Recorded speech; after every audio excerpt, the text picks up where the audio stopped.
Thank you. Good evening and welcome. This is our 8th annual Thought Leader Series event. I can't tell you how pleased we have been at how successful and how well received this has been. It began with a kernel of an idea from one of our partners, Sandy Smith, who unfortunately is traveling back from an overseas adventure and can't be with us. He says hello. But I was thinking about why this has been so well received and so successful, and there are really two reasons. One, the thought leaders that have given their time to present to us have really been pretty amazing. They've been insightful, thoughtful, intelligent presentations on issues that really matter to all of us, and I think you'll find that tonight's is no exception. And the second reason is because of the participation of all of you. Can't tell you how pleased we are to have all of you leaders in your own industries and businesses come here to share your thoughts and insights and to spend your time with us. So thank you and welcome to Womble Carlyle for coming here this evening. With that, I want to introduce my friend and partner, Steve Dunleavy, who will introduce our guest this evening. Steve. Thank you. Hope y'all can hear me. It'd take me a long time to give the entire resume and biographical sketches on our guest speaker, Sam Williams, whom I've known for a long, long time. And it's just been amazing, the career that he's had in Atlanta. But I'll share just a few little insights about Sam. And he's going to be talking about a critical topic, transportation, in just a moment. But he's been president of the Atlanta Chamber now for, about 15 years, since about 1997. We have 4,000 members, serves about companies with 1 million jobs, obviously focused on recruitment. But Sam has been skillful in really the whole thing of a public-private partnership, going way back to helping out with the Atlanta sewer system, Grady Hospital, and now, of course, this really critical, important referendum that we'll be voting on July 31st about transportation, which could entail about $8.5 billion or so in projects around our state that are so critical. He's also been the former president of Central Atlanta Progress. He was a former partner for some 21 years with John Portman, and together they basically built Peachtree Center, Atlanta, most of downtown Atlanta, and this is the man that was the key lieutenant of John Portman. He serves on numerous nonprofit boards. He's a graduate of Georgia Tech and Harvard Business School. He's been acclaimed and voted as one of Georgia's most influential people, as you may have seen in the recent Atlanta Business Chronicle.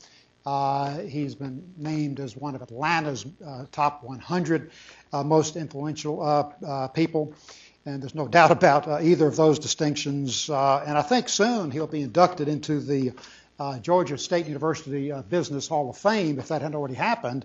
And there couldn't be anybody more deserving of being in the Business Hall of Fame in Georgia than Sam Williams. But Sam's here really serving the community right now. Serving the state right now to talk about a critically important issue that's dear to his heart that he has worked on tirelessly, frankly, for years. And he is one of the top experts now in the state, whether he likes it or not, in our state's transportation woes and on some ways that we may correct that. But and that's the main reason I think he's here tonight, not just to do a favor to a friend or to speak to you all, but to let you know his passion for transportation and the importance of this upcoming referendum. But with that, let me stop and let you help me join in welcoming Sam Williams. Thanks, Steve. Well, thank you, Steve, and I'd also say that we really appreciate the support of this firm, and Steve's been on our board of directors for a long time, and we've worked with a lot of your partners in helping move companies here. In fact, I saw Guaming. Where did she go? She's out in the hallway. She has helped us bring many companies from China here to the metro Atlanta and the Georgia area, and so many of your other partners that we really enjoy working with, because it takes a lot of people to close a deal to get somebody to move halfway around the earth to come to Metro Atlanta. But today I really want to talk to you about transportation. Does anybody here believe we don't have a transportation problem? Let's start with that. That, I think, is really the key. A recent opinion poll that we took said 87% of the people in Metro Atlanta plan their day around traffic. And I think all of us know at a cocktail party, you really want to get a conversation going and say, man, I was stuck at 285 and 400 the other day, and it took me 40 minutes to get out of there. Because I guarantee you somebody else will say, that's nothing. Let me tell you, I was at I-20 and 285. It took me an hour and a half. How many of us listen to Captain Herb Emery in order to get to work in the morning? Our tragedy is that we are a victim of our own success. If we were not so successful, if we had not grown by 3 million people in 3 decades, we wouldn't have this mess. But we do. Our problem is we haven't built our infrastructure to keep up with our growth. Just as you all as a firm know you have to build your infrastructure, whether it's IT or real estate or recruiting partners, you got to pay attention to the infrastructure, and we haven't done that. And what I want to cover with you briefly is what's coming up for a very important election on July 31st, 41 days away. And that is, number one is the crisis. We have a crisis, and no matter who the statistics come from or what quotable source, the Texas Transportation Institute or others, Georgia is 48th in the nation in per capita spending on transportation. We haven't built anything of any significance since 1995 when we added the HOV lanes, we added the New Jersey barriers, and we introduced the Hero trucks and the TV monitors. Nothing else has been added since then except for Highway 316 interchange. And that interchange, by the way, costs $200 million. I'll talk about that later. Our gas tax, which is the only source that the State Department of Transportation has by law, is going down. Why? Automobiles are getting more energy efficient. The gas tax right now in Georgia is about $1 billion a year. That's down about 20% from what it was 6 or 8 years ago. 2/3 of that gas tax is already pledged for debt service of projects that GDOT has borrowed against to build. That was Sonny Perdue's second year in office, called Fast Forward. And the other half of that is used for maintenance and operation to repair what's going on. So we have right now $300 million a year that we can spend statewide. And the 316 interchange costs $200 million. So somebody asked me, well, we're going to go to Plan B. I can't wait to see what Plan B is going to look like. Federal funds are dropping across the nation. The Congress has not been able to renew the Federal Transportation Act now for 4 years in a row. The average commute for people in Metro Atlanta right now is 60 minutes. And those that are traveling the furthest are the ones that are suffering the most, particularly people in administrative and support positions who cannot afford to live inside the perimeter. They're commuting for a very long distance compared to the wages that they earn. They're spending an inordinate amount of their money on transportation compared to what they're spending on housing, which is really not the right way to do things. Our competitors are hoping we fail. Charlotte, Tampa, Denver, Dallas, Northern Virginia are all watching, and they can't wait for us to stumble. So what's the solution? We think that the solution, having worked on this now for about 10 years, we've looked at other cities. We're unabashedly ready to steal a good idea if somebody's got one. And Salt Lake and San Diego and Seattle and other cities have done what we're asking to do here, and that is to have a penny sales tax across the metro area. There are 12 such regions across the state that'll all vote on the same day.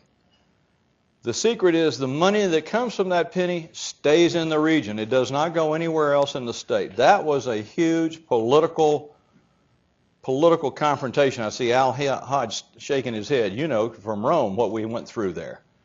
What comes from the region stays in the region. The second thing is that the 10 counties in metro Atlanta are all tied together for the first time ever. This is a vote that says 50% plus 1 determines whether the region passes this or not.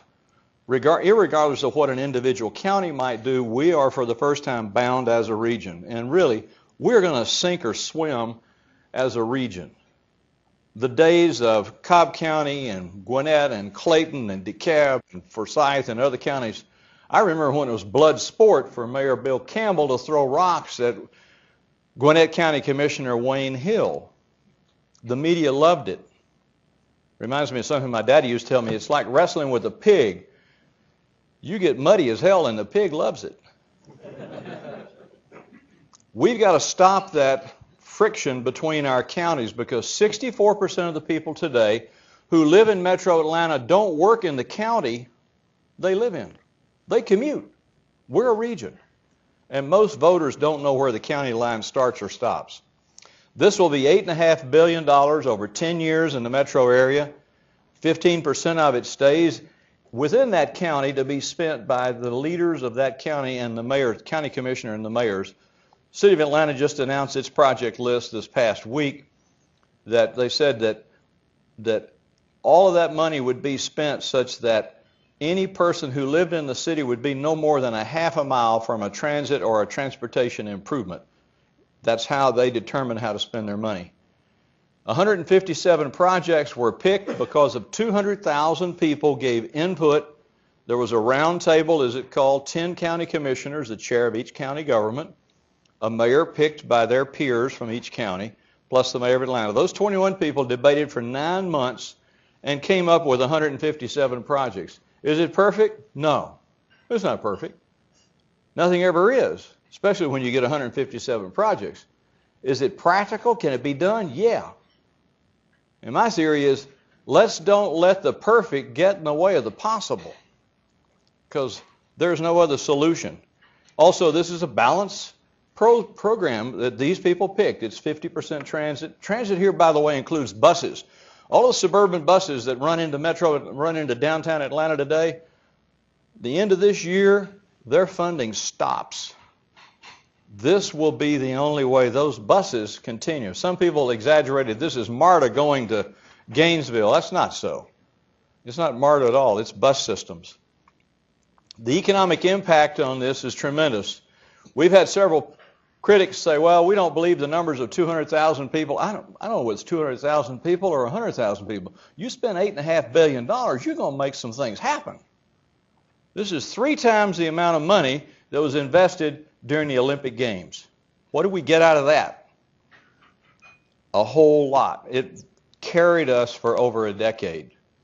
Construction jobs, 2/3 of those jobs are in the mid and high level paying. Personal income impact that will have, and by the way, in case you don't know, we've just come through the worst recession in our lifetime. During the last decade, we gained 300,000 jobs and we lost 250,000. We net gained 50,000 jobs over a decade. Now, during the Billy Payne era, we were gaining 70,000 jobs a year, each year. So we are in a world of hurt. And to us, we need to jumpstart this economy, and this is the only way we see available. If we do this, we do the Port of Savannah, then Georgia gets back up on its feet. The cost savings and the travel savings, I won't go through the data, but you can imagine what kind of improvements that's going to be. We have put together the business community, not just the Metro Atlanta Chamber, but all the business organizations in Metro Atlanta, from the Gwinnett Chamber to the Clayton and other Central Atlanta Progress, Midtown Alliance, Buckhead Coalition, the list goes on and on. We put together 2 campaign teams. One is a nonprofit public education campaign. That's called the Metro Atlanta Voter Education Network. And the other one is Get Out to Vote. Get people to go to the polls and vote. And that's what I'm really here to talk to you about tonight, is get out and vote. We've this was a Business Chronicle ad that just appeared last Friday. This is 425 companies who've signed up and said, yes, I'm in. This is my check, and I'm appointing a team captain in my company. And I'm not talking about unknown brands here. I'm talking about Coca-Cola, Home Depot, Delta Airlines. The list goes on and on. I dare say some clients in here of Womble Carlyle. The business community is lockstep that this has to be done. We don't have a choice. What's Plan B? Right there's Plan B. A traffic nightmare that you never dreamed would ever happen in this region. So tonight, what I'm really asking you to do is vote early. We've got some packages this is the absentee voter application. You fill this out, send it in, and you can vote early today. It's 41 days away, so it's July 31st. You'll get an absentee ballot back in the mail in 3 or 4 days. Fill it out. Very simple. It's a whole lot easier than going to the polls. And I would submit to you that I was talking to Billy Payne last week about this campaign, and by the way, he's very much in favor of it. He reminded me of something. He says, you know, when we started to win the Olympics, we started to go after the Olympics. 16 years ago, we had the games, remember? London's going to be a great celebration. But he said, 22 years ago, when we started campaigning for the games, they were after me. They were beating me up. They were calling me an idiot. They were saying there's no way we're going to win. And if we do win, we sure as hell don't want to pay for it because it's not going to give us anything in return. I remember as a college kid and an intern, I worked for Mayor Ivan Allen. I remember Ivan Allen telling me at one point in time, he said, you know, when I went to Congress and testified for the Civil Rights Voting Act, I came home and Louise and I were shunned. Our friends would not shake our hands. People ostracized us. They walked on the other side. In church, there would nobody sit in our pew. We look back on those two things today and we say, man, wasn't it smart that Billy Payne got out there and won the Olympics? Man, great, right on. Wasn't it great that we're the birthplace of civil rights? Those things didn't just happen, folks. They happened because people, business people, got out there, stuck their necks out, and said, by damn, we're going to be a different place. And this is the decision today, just like the Olympics were, just like the civil rights were, just like Hartsfield. Willoughby Hartsfield, by the way, lost his re-election in the 1940s because they call it Hartsfield's folly. So no great big decision got made with hoorays and, oh, this is all going to be shunned. It's going to be victory. This is going to be tight. This is going to be really, really tight. And I'd encourage you all to really get engaged and take part in this because this is the fate of our city. And if you want to make money as a law firm, you need to make sure that businesses are going to continue to come here. Because if we don't pass this, I hate to think what it's going to be like to sell this city. But we're here to ask for your support. And Steve, if I can hide behind the podium from the food that people will throw, I'll let you referee the questions. Well, we're going to have a couple of, this on? I think it is. Okay, we're going to have a couple of walking microphones, if you will. Some handheld microphones, and ask any question of our honoree, our guest, that you would like. One right here. Sam, could you talk a little bit about the Port of Savannah and the impact to Metro Atlanta? Because I'm familiar with it, but I think there's a lot of people, and is it impacted by this sales tax? Well, the Port of Savannah is a very critical project to Metro Atlanta. Why?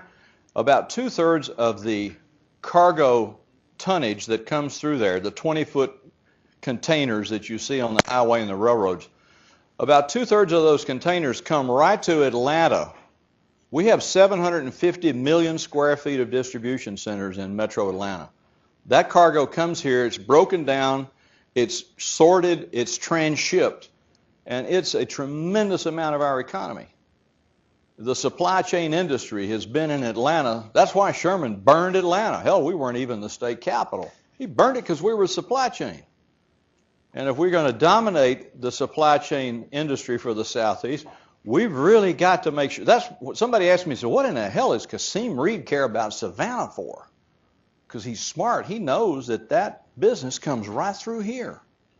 And that's why we've got to get the supply chain. That port, when that port doubles in capacity with the new Panamex freighters, which are going to be 50% bigger than the ones we got now, guess where all that freight's going to go? We don't want it on the highway. We got to get it. We got to get it on railroads. We got to get it on piggyback, and we got to make sure that these roads around here are built to handle that freight. But woe be to us if we don't get it. Who wants it? Charleston, Norfolk doesn't have to get a spade because they've got a deep port already. There are a lot of people. There are a lot of people that are looking at us as a competitive advantage and saying, Atlanta's on its knees. Let's take them. You have a question? Yeah, Glenn Pearson, Georgia Hospital Association. Can you give us the latest polling on this? What's the prospects? The polling on a 10-county basis with Hill Polling Associates, they've done 75 referenda around the country. They're the ones that are working for us. They're headquartered in Alabama. There's 51% in favor, 36% opposed across all 10 counties.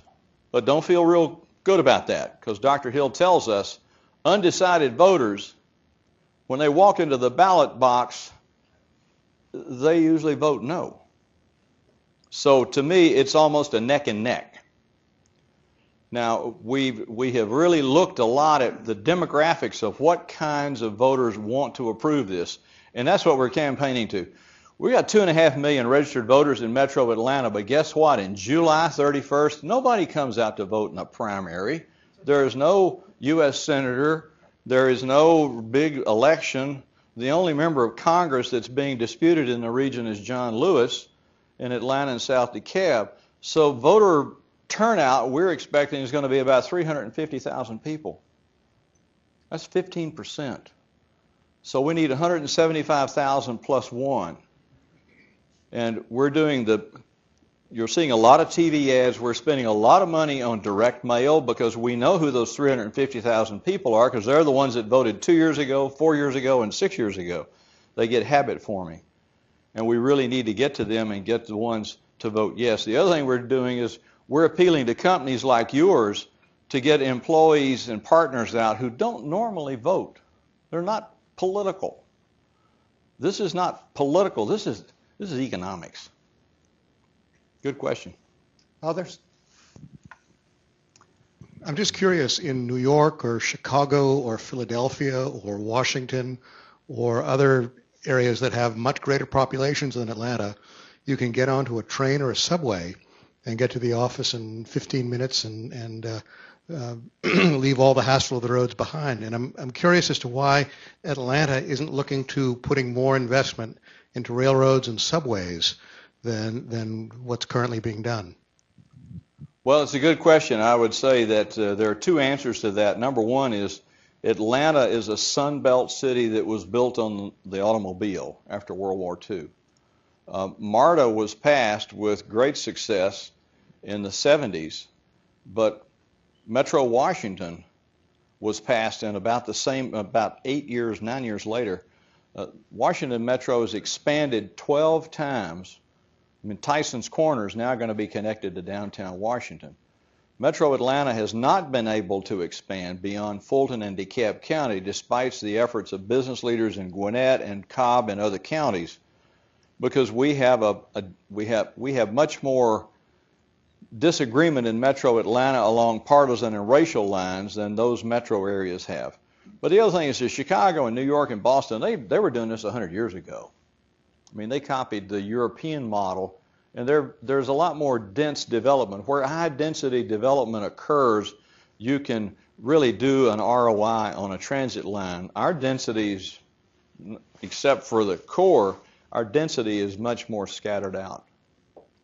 But I think one of the things we've seen in our polling is that Metro Atlanta people want the beginnings, the backbones of a modern transit system laid in place, which means that part of this recommendation is to build a transit line to Emory and CDC connecting into the ART station, for example, to put a transit line out to Cobb Galleria to begin going out further, So we got to show people that we can do a better job of managing. And well, you get off the airport and you want to go to Norcross, you can't get there. You just can't get there. I fly to Berlin and I want to go to a suburban city. I don't care who owns the train or the bus or whatever. The damn thing works. And here we've got such intergovernmental rivalries and conflicts that we as the customer and the citizen need to say, straighten it out, guys. We're over that. We're over the bickering of MARTA and Greta and GDOT and Cobb Transit and Gwinnett Transit and all of the other wonky names that are out there. We need a regional system that really works. We have a question in the back. What happens if some counties vote yes and other counties vote no? The law says that in each of the 12 regions around the state, it's irregardless of what each county does, it's what the whole region does. Savannah, for example, their region runs all the way from Savannah all the way down to Brunswick along the coast. So that region will pass or fail based on all 11 counties in the region. And this will be the same here. Our 10 counties will pass or fail based on all 10 counties. First time that's ever been done in the history of Georgia. Not uncommon in other states. We have a question here. As commuters and consumers in this room, are there specific projects that are going to be made or broken by the vote? Say that again now. Are there specific projects that, are carrots for the voters that we can look forward to as voting? Oh, well, yeah. I can tell you that each of the interchanges around 285 are massive rebuilding. The engineers that built 400 and 285, you can't drive a truck 50 miles an hour off of that exit or entrance ramp. You'll flip. So just the pure old physics of my Georgia Tech days tell me you got to have a wider radius and you got to have the thing sloped. The same thing is true with I-20 East and I-20 West. The leadership in Douglas County, for example, now that's the other side of Six Flags. Their number one project was I-20 and 285 at Six Flags. That's in Fulton County. But they didn't care because they said that's the portal to our people getting to work in Metro Atlanta. We've got to have a road in another county fixed. So all the 285 interchanges will be fixed. And I would say to you another thing that will lock in on this law, unlike others. Some people say, well, I don't know, I don't trust government because they told me when the toll was finished on 400, they'd stop collecting it. They lied to me. Why would I ever want to trust you again? I agree. You're right. The difference is you didn't vote on Georgia 400. You didn't vote on the hot lanes in Gwinnett County. This law says that when you vote on it, the 157 projects are locked in law. They can only be done for 10 years, and the money's over. So the difference is that there's no agency or authority or anybody else looking over this list of projects. It is very unique. Never been done in the state of Georgia. Another question. Back. Actually, friends are concerned that even if the measure is approved, that the project won't be completed. What guarantee is there that the project will be completed if the measure I can't guarantee the projects are going to be completed, but I know that the roundtable of 21 elected officials had the best experts they could get their hands on to say, let's divide these 157 projects into ones that are going to be done in the first 3 years, the middle 3 years, and the last 3 years. And they're pledged to do that. Now, they have made allowances, they've made budgets, contingencies in them to cover that. I think it's the best brains we could put together. Is it an absolute guarantee? No, it's not. But what's the alternative? What is the oversight over the project? The oversight, there will be an Citizens Oversight Committee that will annually do an audit and publish the findings of the construction status and how the money was spent year by year on all 157 projects. So to me, there are 3 or 4 things this law is very unique in. Is number one, you vote on it. Number two, the projects, you know what they are. They're not left to some politician to pick them. It's a sunset. and there's oversight to see how the projects are going, so we'll all know. And by the way, the oversight we'll have online capacity to look at any project and see what's going on, so you don't have to go file a Freedom of Information Act to find out what GDOT's doing on the construction. Another question. There are 11 other regions that are also voting. Are any of those regions of particular importance to Atlanta in terms of their passage of the sales tax as well? I don't know. I'll throw that one to Al. Where'd Al go? Al Hodge? Oh, just when the tough question came. Well, I would say certainly from the Port of Savannah through Macon to Atlanta and beyond, that corridor is very important.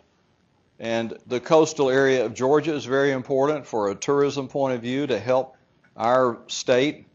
Al, you I'll throw the tough, catch that one, the tough question. Well, the reality is Al is president of the Rome Area Chamber of Commerce. The reality is that each region is important. There is no more important than this region in the Atlanta metro area. We want, talk selfish or self-enlightened interest, we want Metro Atlanta to succeed. And of course we want Rome to succeed in Northwest Georgia. The reality is it's an uphill fight because of the areas and the issues that were identified earlier by Sam.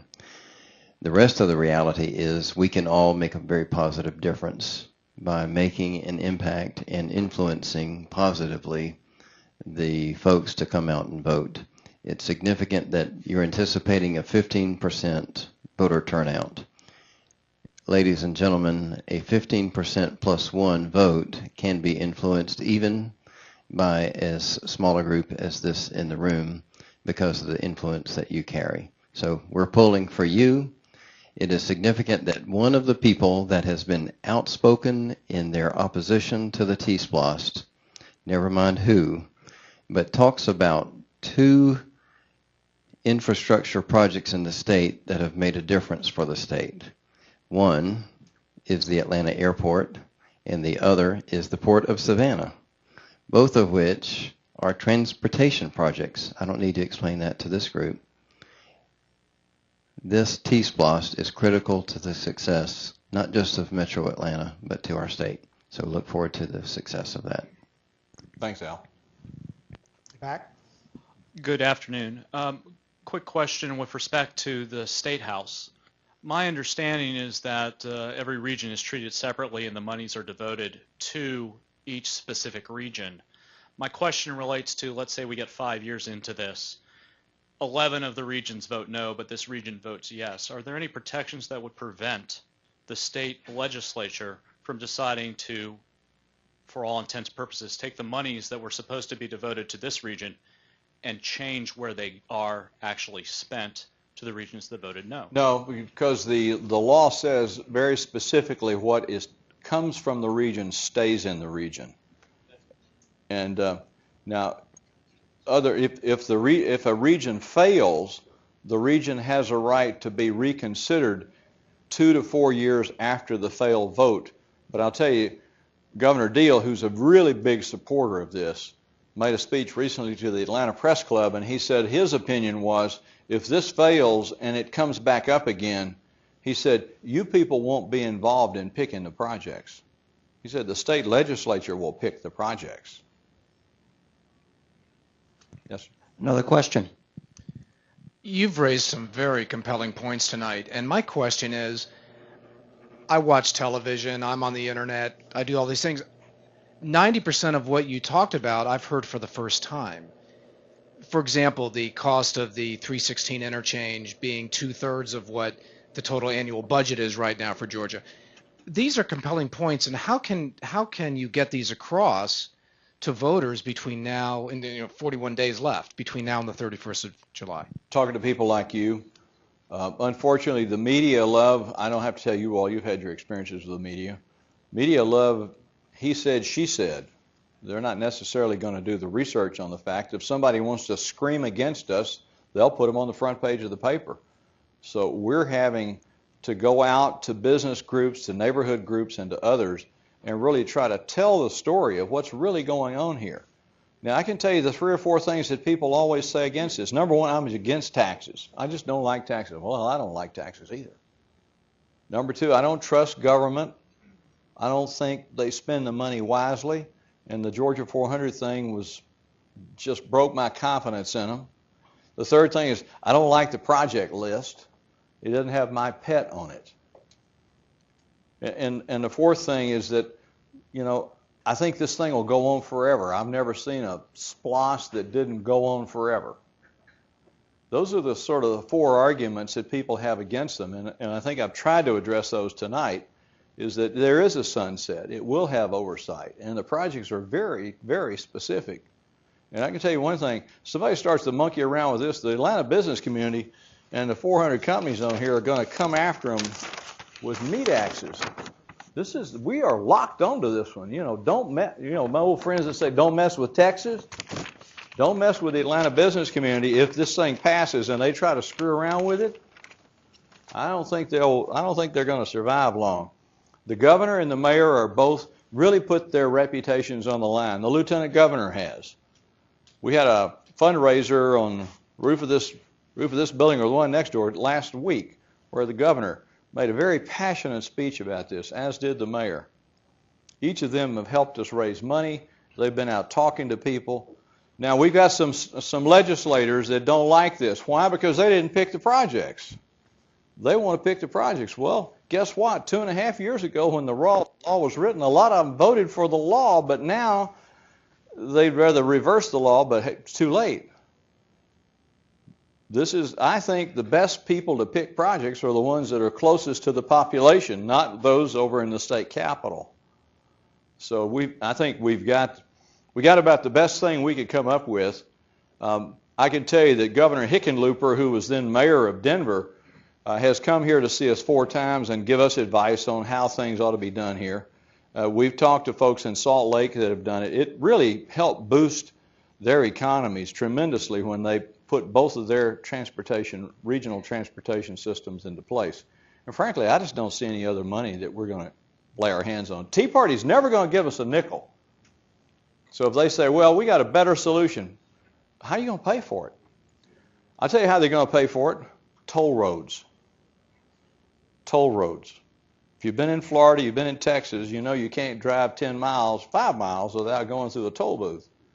The trouble is, you can't build a toll road right there. It just ain't possible. The only place you can build toll roads are Cherokee, Paulding, Douglas, Fayette, Henry. But in the 5 core counties, the real estate is already developed. It would cost twice as much to condemn the property and buy it than it would be to build the road. So toll roads are not a solution in an urbanized area. They're a solution in an area that's yet to be developed. I think we got all the development we can digest here for about the next 5 to 8 years when it comes to housing or office buildings or shopping malls. So Sam, would you roll the tape forward a little bit for us? Then maybe you pick the years, 3 to 5 years. I mean, threats and sticks are wonderful, and maybe they get the thing approved or not. But it seems like in this group in particular, you'd get a lot further by telling us about what the improvements are going to be and what the measures are. If you look at the Olympics, he was a crazy man trying to get the Olympics, but you know what? We had the Olympics, and at the end of the day, everybody went, that was pretty impressive. Civil rights, I wouldn't even compare this to civil rights because that's a significantly bigger issue. However, it is the issue of our time. So what exactly can we see that's actually going to improve in the 3 to 5 years? Well, I think in the 3 to 5 years, you're going to see significant change in the interchanges that we got to build. The 285 loops all the way around. The access roads where interstates take an access road off of it, those interchanges that are most congested county by county, they're going to redo the arterial road that comes into the interstate so the pipes are synchronized. Synchronization, another issue is synchronizing traffic lights. Can you imagine going to New York without synchronized traffic lights? We don't have them in Metro Atlanta. Synchronized traffic lights are what I call the low-hanging fruit in this whole campaign, so that we get traffic that can move at one speed consistently through the highly urbanized areas. Those kind of things I think you're going to see very quickly. I think you're going to see the Emory CDC area has more than 40,000 people that work over there. If you go over there now, you know how bad the traffic is. You're going to see that in the 6 to 8 years, that transit line, because they're using an existing railroad track. They're not building a new right-of-way. So you'll see that line, I think, come on quicker than you'll see the art station to Cobb Galleria. That will be in the 8 to 10 year phase of it. So I think you're going to see a lot of those kind of things happen. And you're going to see in individual neighborhoods a lot more. The cities and counties are talking about a lot more about bike paths. They're talking about sidewalk improvements, pedestrian improvements on a municipal by municipal basis. So those are the things you'll see that I think are positive. And I think one of the biggest things is trying to give us some hope that we're going to reduce congestion. It's because we're forecasted to get another 1 million people in the next 10 years. I don't know how they're going to get around. So we've got to find some relief to our quality of life. The Beltline, it will be a huge improvement for the city because that's going to stimulate a whole new phase of in-town living that the young and restless will find is very alluring, as we've seen from other cities. So those are some of the things that we'll see that I think are very positive based. I sense that we're about running out of interest level here. I don't want to burn up the clock. I think there's a high level of interest, but these are important times. This is an important topic. We thank you for your insight. We just got to all get out and vote, tell our friends to vote. And this is an absentee ballot application. We've got some right outside the door here, I understand. Join with me in thanking Sam Williams for this talk. Thank you, Steve.